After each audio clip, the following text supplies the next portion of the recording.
ने हमें अलग किया है अपने वचन के लिए, अपने सुसमाचार के लिए अलग किया है खुदा ने। हम संसार से प्रेम कर सकते हैं पर संसार के काम नहीं कर सकते। संसार अगर चुगलियां करता है हम नहीं कर सकते। संसार अगर जलन करता है हम नहीं कर सकते। संसार अगर मन में कुड़ रहा है अपने पड़ोसी से तो हम नहीं कर सकते। संसार अगर किसी का बुरा करना चाहता है तो हम नहीं कर सकते। हालेलुया। खुदा ने हमें अलग किया है क्योंकि वचन जो है वो देहधारी हुआ और वचन ही परमेश्वर है। Hallelujah, hallelujah. तो ऐसे ही खुदा ने आदम और हवा को अलग किया था कि वो उसकी वाटिका में रहे। मान लो जितना पंडाल है ये अदन की वाटिका है और खुदा ने अपने दास और दासी को उसमें रखा, आदम और हवा को रखा उसमें।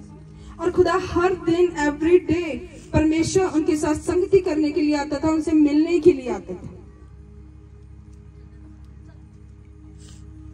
आज आप हर संडे चर्च आते हैं, आपको बोर लगने लगता है कि मैं हर संडे जा तो रहा हूं पर लाइफ बदल क्यों नहीं रही, चीजें बदल क्यों नहीं रही, हालात सुधर क्यों नहीं रहे।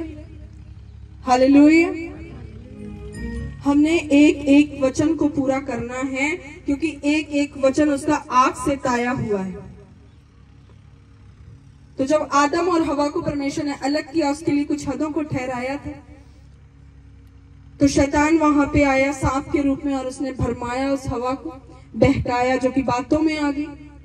और उसने फल खाया जो कि नहीं खाना था, खुदा ने आज्ञा दी थी कि नहीं खाना, उसने खाया, अपने पति को भी खिलाया। हालेलुया। और जब फल खा लिया तो परमेश्वर के सामने जब परमेश्वर फिर आया और परमेश्वर ने कहा, हे आदम तू कहां है? तो उसने बोला कि मैं तुझसे छिपा हूं, मैं तुझसे डरता हूं, मैं नंगा हूं।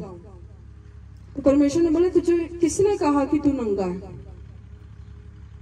हालेलुया।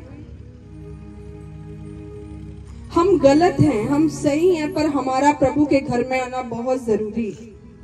प्रभु हमारे अंदर दोष नहीं देखता, ना वो दोष लगाता है ना वो निकालता है। उसने आदम पे भी नहीं लगाया था। अगर वो अपनी माफी मांगते उस परमेश्वर के सामने कि प्रभु तूने आज्ञा दी थी कि ये फल नहीं तोड़ना, पर हमसे ही आज्ञा टूट चुकी है, हमने तोड़ दी तेरी आज्ञा को।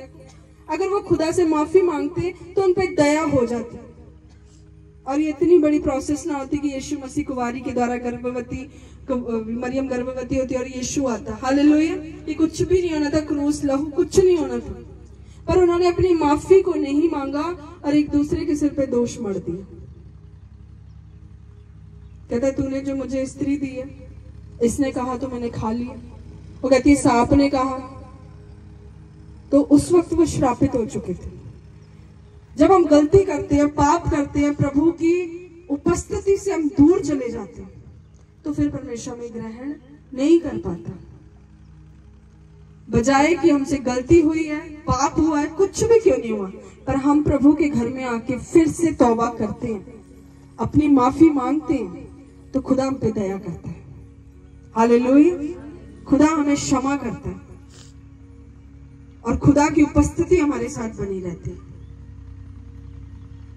खुदा से भागकर हम कहां जाएंगे? आदम और हवा गए तो श्राप आए, बीमारियां आई, कर्ज आए और तरह तरह की बीमारियां उनके ऊपर आई और वो मर गए और मृत्यु आ गई, मौत आ गई। तो प्रभु के बिना कोई जिंदगी नहीं, प्रभु के अलावा कोई जिंदगी नहीं। अगर आज हमें लगता है हम जवान हैं, हम यंग हैं, हम चल फिर सकते हैं, खा सकते हैं, सब अपनी मन मर्जी कर सकते हैं, तो वचन कहता है कि प्रभु कहता है कि तू जो मर्जी कर, हे जवान तू अपनी जवानी के दिनों में जो मर्जी कर, पर ये याद रखना कि तेरा लेखा मैंने ही लेना। तू खा पी, आनंद कर, मौज कर, कुछ भी कर, कहता है, पर याद रखी तेरा भी लेखा होना है। शरीर जाता रहेगा, सूरज चला जाएगा, चंद्रमा पिघल जाएगा, तारे गिर जाएंगे, तो मैं और आप क्या सदा बने रहेंगे? सदा बने रहेंगे? नहीं बने रहेंगे। ये तो हमारी तैयारी है, प्रभु में चलने की एक प्रैक्टिस है। हमें उसने एक स्कूल, एक कॉलेज दिया है कि हमने कैसे उठना, कैसे बैठना, कैसे अपनी लाइफ को चलना, कैसे पाप से नफरत करनी है, कैसे पाप का इनकार करना है और कैसे प्रभु को अपने सन्मुख जान के प्रभु यीशु मसीह के साथ चलना है। आमीन। अगर हम धरती पे ही नहीं उसके साथ रहना सीख पाए तो स्वर्ग में कैसे रहेंगे कलीसिया? आप उन लोगों को मत देखो जिनके पास बहुत पैसा है, जो बहुत करोड़पति लोग हैं। उनके पास खुदा नहीं है, वो सबसे ज्यादा गरीब है। हालेलुया। पर आपके पास ये खुदा है, आपके पास प्रभु का वचन है, तो आप इस दुनिया के सबसे अमीर व्यक्ति हैं। आमीन।